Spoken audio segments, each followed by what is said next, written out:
Now, who do we got out in the water? All right out in the water, we have the two Australians, Ryan Hardy in red, Jake Stone in yellow.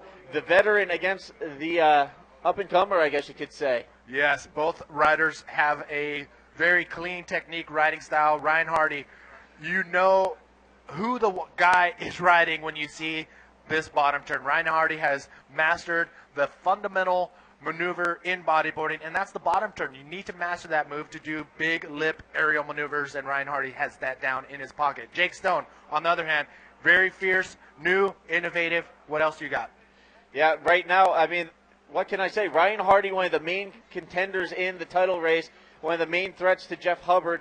So Ryan looking to keep pace, but it looks like Jake Stone's going to draw first blood in this heat. All right, slides under the pocket, nice barrel ride, and the wave just got a little bumpy for him and just closed the section off, but he was able to come out of that, and that will be scored, but not a high score for Jake Stone in yellow. So there you see Jake paddling back out, getting on the board first.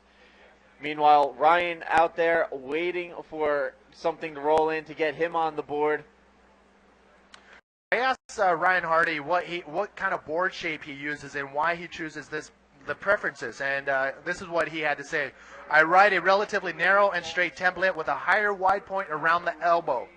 This is a predominantly prone template that works best for me when the waves are powerful and top to bottom barreling. So that is Ryan Hardy's preferences and board shape. So I think it's a versus he's riding for. Ryan Hardy, 31 years old. This guy won the Box Pro, the second event on the 2011 IBA World Tour Grand Slam Series, and that's why he is at the toes, snipping at the ankles of Jeff Hubbard, current tour leader. Yes, Ryan Hardy looking pretty good through the first two rounds of the leaderboard round, and then finishing fourth in his third heat. It kind of looked like he took that third heat off, but he made it through the leaderboard rounds. He's continuing in competition. Here he is in round 4, and you know he wants to make it through this heat so that he can keep pace with Jeff Hubbard. Well, if Jeff Hubbard does not win this event, the points and the title race will go to the Islands. If all things fall into place, we will see the point race go down into the Canary Islands. Looking at the contenders list that I have in front of me, if Jeff finishes in 5th place, basically the riders in Group C, which we have been making mention of, the riders on there's a group of riders on the outside looking in, they would need to win. The riders in that midsection would need to finish 2nd or better, and Ryan Hardy would need to place either 2nd or 3rd in this event to push the world title chase to the final event at Fronton. All right, but there's a possibility we could see a world title champion crowned at this event in Canto Pro if Jeff Hubbard wins, and a lot of the guys don't make it. Yes, right now it's Jeff Hubbard in the driver's seat, but it's a hot seat nonetheless because, you know, there's guys nipping at his heels. Meanwhile, Jake Stone up and riding. Jake Stone trying to maneuver through the little bouncy section on the inside. Whoa, flicks a nice air reverse on the inside, does not pull it. Not a great wave for Jake Stone, but Jake Stone does have 2 waves on his scorecard, both lower scoring waves, and Ryan Hardy is just for those bigger, more powerful waves. Jake Stone, very excited, very anxious, and a lot of energy. Yes, we still have good 4-foot conditions out there with some bigger sets coming through, and it seems like Ryan's strategy right now so far through the early going of this heat is to wait and try and see if one of those bigger set waves comes through. But he needs to be careful because if too much time passes by, he may let Jake Stone open a gap that he won't be able to close. Yes, Jake Stone, this guy has been on fire through the early parts of the competition, and we saw him just go absolutely berserko in round number 1 and 2 in the leaderboard round system. Jake Stone, I mean, he's got a ton of energy, and you saw him just lose out to Alex Odonga in the last event, the reunion, the Nissan Reunion Island Pro. That was an amazing sight to see, but Jake wasn't happy with his second place performance. And you alluded to it earlier, Jake, a pioneer, part of the new school. Earlier in the leaderboard rounds, in one of his heats, we actually saw Jake Stone go for a double roll on one of his waves. And we saw some more progressive moves starting to be introduced into the realm of competition on the IBA World Tour. A lot of the innovation comes from Jake Stone, of course, but a lot of the Hawaii guys, the Hawaiians who like to just go out and have fun and say, okay, what can we do if we have the right wave? Can we do this? And they go out and try it. And we're going to see a lot of that at Frompton. Very powerful wave. Check this out. Jake Stone dropping in. Jake Stone up and riding, driving down the line, a high-speed line, drops down. Here you can see him bounce a little bit, scrubbing some speed, gets up, still hits a nice, clean, cylindrical roll, still going, driving, looking for that end section, hits another roll for his closing maneuver. And that will be Jake Stone's scoring wave that he was looking for. The 3.4, the 1.8, not really what he wanted. But this was a nice, solid wave with a good combination of maneuvers. Here you can see the replay. We'll take another look. As you can see, just his board, his arms, his body are absorbing every single bump, and he's able to hold that rail on the bottom turn and look straight directly at the section for a big, nice, extended roll. The landing, nice, perfect, was able to maintain it and grab his rail, put it back into the speed line, and look down for another section that's coming at him. Pulls off another roll, so a solid 7.0 wave for Jake Stone. That is what he was looking for. 18 minutes, 30 seconds remaining, and we have yet to see from Ryan Hardy. Yes, Ryan Hardy seems to be sitting outside waiting for the bigger set waves to come through, but they have yet to come in and line up for him. So Ryan Hardy yet to get on the board. He's now in combination situation with about 18 minutes remaining. Still plenty of time, but if he sits in, like I said, if he sits out there and waits too long, he may allow Jake Stone to open up a gap that won't be, it'll be insurmountable. He cannot sit any longer. He needs to get that one score on his scorecard just to, feel at ease. These heats, round number 4, are 25 minutes long, 12 wave maximum. The top 2 waves will be scored. And there you can see Ryan Hardy sitting outside waiting for a wave. Looks like a couple of sets rolling in. Ryan paddling over. Doesn't look like he's in position for this one. He'll wait for the next one. All right, Ryan Hardy. When riders sit out there and not catch a wave, I get nervous. My heart starts pumping a little faster. And because I've seen it before, halfway through a 30-minute heat and there's no waves on your scorecard, mentally that's draining because you need to get 2 waves within that 15-minute heat, and that'll take you back to your amateur days when contest heats were 15 minutes long. So a lot of these guys have come that way, so they do know how to compete in a shorter amount of time, but why wait? Get that one solid wave under your belt. Yeah, I don't know about you, Manny. I know I've had a couple of heats in my time where I've sat outside waiting for the set waves that never come, and then in the last 5 minutes in a match scramble just to get a couple of waves under my belt just so I have some scores to even give me a shot. And, a lot of times that strategy can come back to bite you in the tail. Yes, it can. So listen, everybody, thank you for tuning in here at the Encanto Pro Puerto Rico. Again, my name is Manny V with Steve Action Jackson. The conditions today, perfect. 4 to 6 foot, barreling left and right. Majority of the riders are going right, but you can pretty much, this is serious contestable bodyboarding waves. Here's Jake Stone on the inside. Jake Stone setting up this left-hander, and he's going to kick out of that before anything really comes together for him on it. So they can see Jake paddling back out to the lineup, not really getting much off of that last wave. He'll paddle out and look for something better. Is this Ryan Hardy's first wave? Yes, it is. Here he comes. Ryan Hardy up and riding, drops down, driving down the line, sees a section, gets a nice clean invert off of it, lands cleanly, combos it with the roll, still going, a little smaller on the inside, but still going.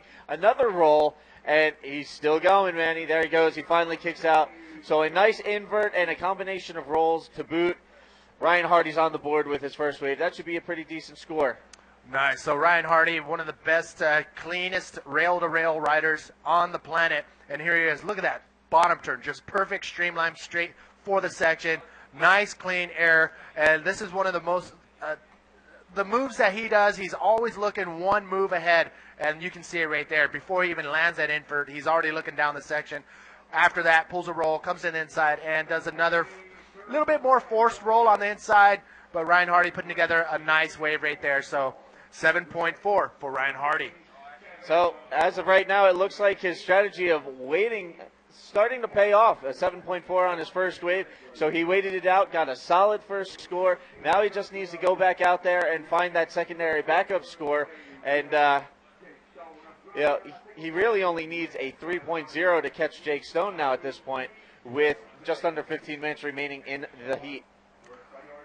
He can totally do it. A 3-point wave for Ryan Hardy. All he has to do is just drop in, and whatever he does, it will be more than 3.0. So now priority is in Jake Stone's hand. He can sit on Ryan Hardy. Ryan Hardy, if he feels that strategy being worked on him, Hardy should move away from Jake Stone. The priority system, it means that Jake Stone, because Ryan Hardy caught that wave, priority is now given to Jake Stone. Jake Stone can use that priority in his advantage. The priority means he can catch any wave that comes his way, and he could call off Ryan Hardy even if Ryan Hardy has position. Yep, they can see the current standings out in the water. Jake with the 10.4 in the lead over Ryan Hardy. Ryan scoring a 7.4 on his first wave, looking for a secondary score. And they can see the two of each other practically sitting on each other out in the lineup. Ryan Hardy, he I don't know what he's doing right next to Jake Stone. There are a couple peaks in the water, but it's Jake Stone deciding to paddle away from Hardy. So pretty interesting to see how Jake Stone's going to take advantage, if he's going to take advantage of that priority that he has here halfway through, or more than halfway through, of round number 4, heat number 1. Yeah, here you heat number 2, I apologize. Here in round 4, with the start of the man-on-man portion of the main event, the elimination heats, you're going to see a bit of strategy probably come into play out in the water. You know, you got two guys, you got the priority system. This is where you start seeing guys jockeying a little bit. You got guys sitting on each other, trailing each other out in the water. This is where it gets interesting. All right, so we're going to take another look at, we have a cool little highlight. Check this out. Jake Stone yesterday was on fire. The conditions were insane, and here's another look at Jake Stone's big move. You see Jake driving down the line, jets up, big hit off the top, roll spin, comes down. You lose him in the white water. You don't know if he's completed it or not, and then there he is. He comes out, complete maneuver, big maneuver. He scored at 9.0 for his efforts on this. Well, Jake Stone put together one of the biggest air roll spins that we've seen yesterday, and he followed that up with a big invert on the inside. This was yesterday, and he's carrying that, hopefully carrying that into this heat. Right now, his highest scoring wave, a 7.0, and his second highest scoring wave, a 3.4, giving him a 10.4 total score. He is in the lead over Ryan Hardy, but Ryan Hardy only has one wave. And look on the outside, man. It looks like we might have a little set action coming in for these guys. All right, don't say it so loud because we don't want them to hear. All right, waiting patiently. Jake Stone in yellow, Ryan Hardy in red. Coming up next, you're going to see the Brazilians, Eder Luciano and Magno Oliveira. Competitive and strategy-wise, Eder has the edge in that heat. But Magno, if he gets the right wave, it doesn't matter. He will put it together a great show for you, the viewer. So again, welcome everybody.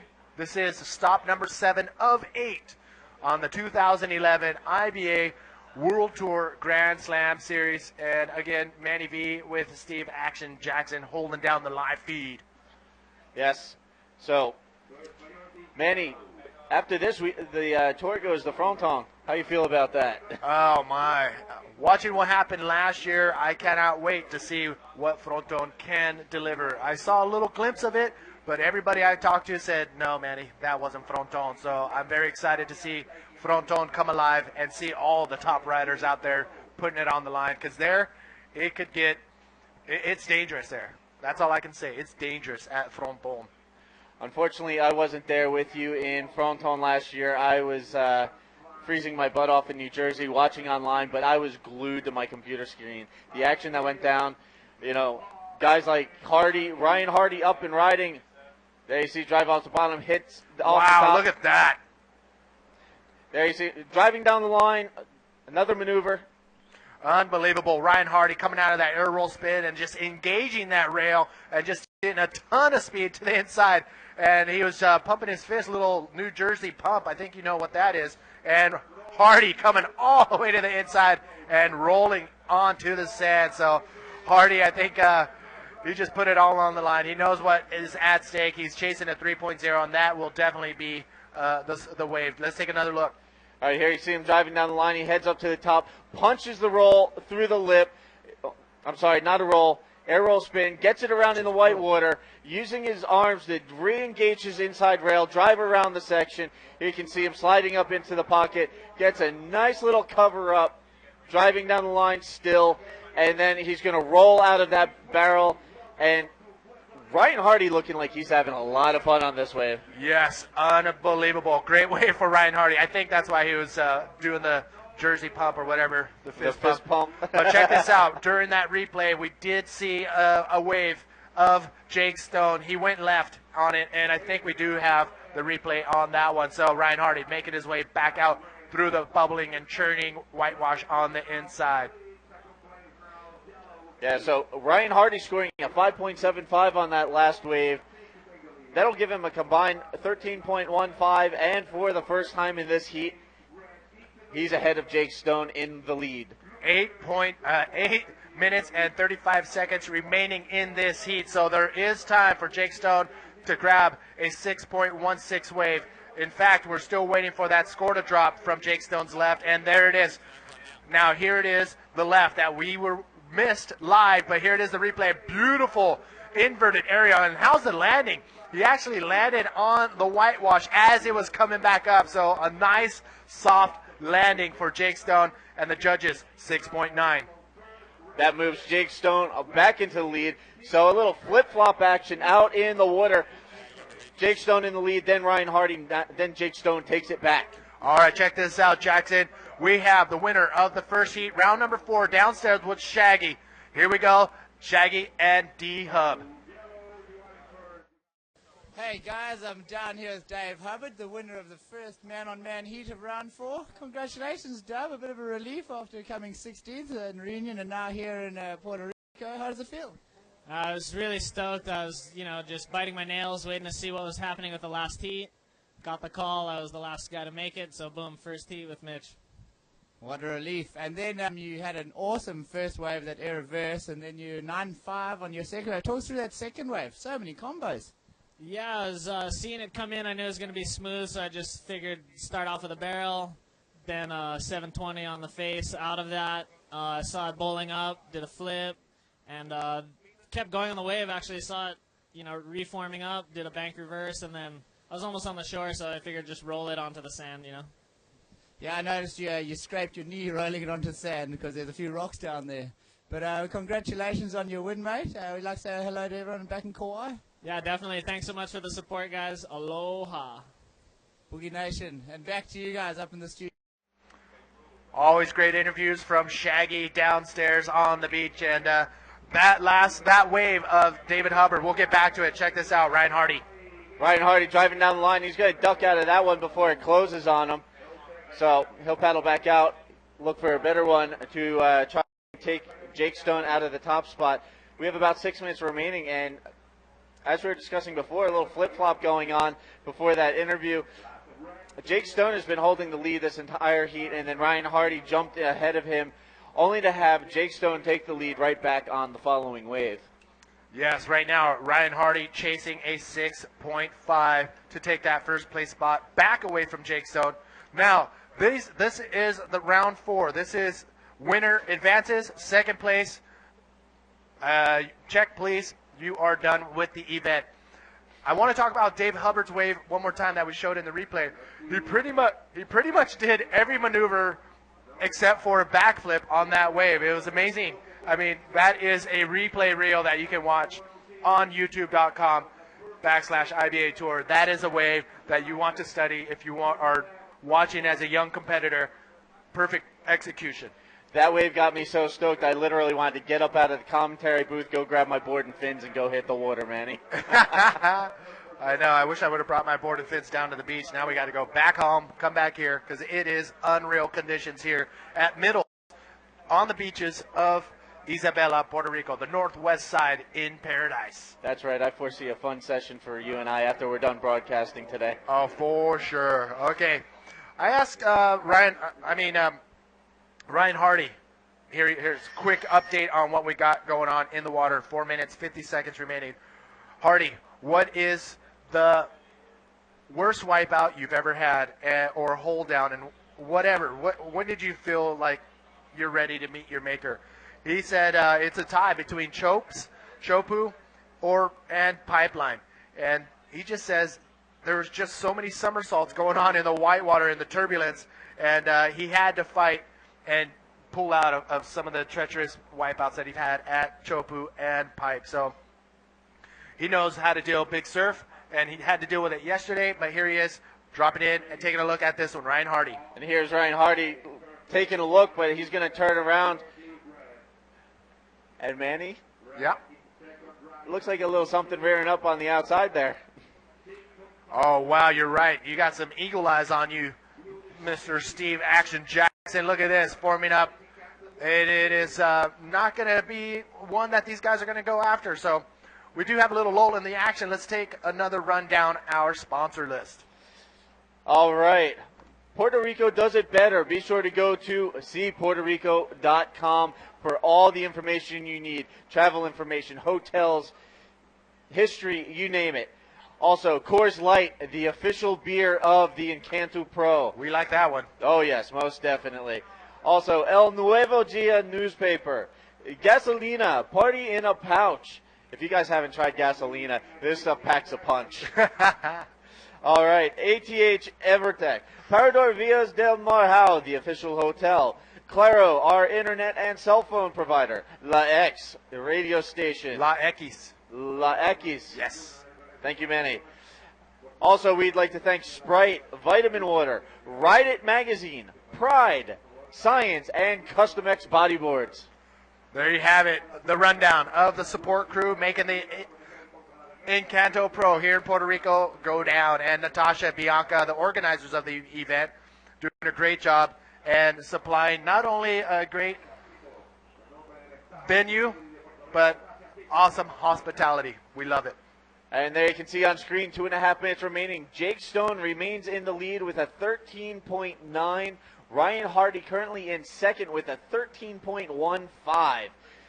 So Ryan Hardy needing a 6.5 or better on his next wave to move ahead of Jake Stone into that advancing spot. Again, we are into round 4. Man-on-man heats, elimination rounds from here on out.